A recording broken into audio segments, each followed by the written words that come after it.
ശരീരം വളർന്നതെങ്കിൽ നമ്മുടെ ദുആക്ക് ഉത്തരം ലഭിക്കൂല. വളരെ ഗൗരവത്തിൽ ആ ഒരു വിഷയം നാം ശ്രദ്ധിക്കുക, സൂക്ഷിക്കുക. നമ്മുടെ സാമ്പത്തിക മേഖല ഹലാലാക്കുക, ഹറാമിൽ നിന്നും പൂർണ്ണമായിട്ടും വിട്ടുനിൽക്കുക. നമ്മൾ തിന്നുന്നു, നമ്മുടെ കുടുംബക്കാരെ തീറ്റിക്കുന്നു, അവരുടെയൊക്കെ ദുആക്ക് ഉത്തരം കിട്ടുന്നതിൽ നിന്നും തടസ്സമായി നിൽക്കുന്നത് ഹറാമായ സമ്പത്താണ്. നമ്മുടെ സഹോദരന്മാരെ, സമ്പത്ത് ആ ഒരു മേഖല നാം ശുദ്ധീകരിക്കുക. ഹലാലായത് മാത്രം സമ്പാദിക്കുക, നല്ലത് മാത്രം സമ്പാദിക്കുക. വളർന്ന വഴി സ്വീകരിക്കരുത്, ഹറാമായ മേഖല സ്വീകരിക്കരുത്.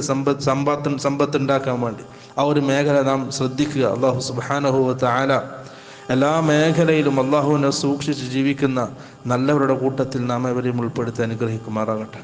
اللهم اغفر للمؤمنين والمؤمنات. اللهم أعز الإسلام والمسلمين وأذل الشرك والمشركين. اللهم يا مقلب القلوب ثبت قلوبنا على دينك. اللهم حاسبنا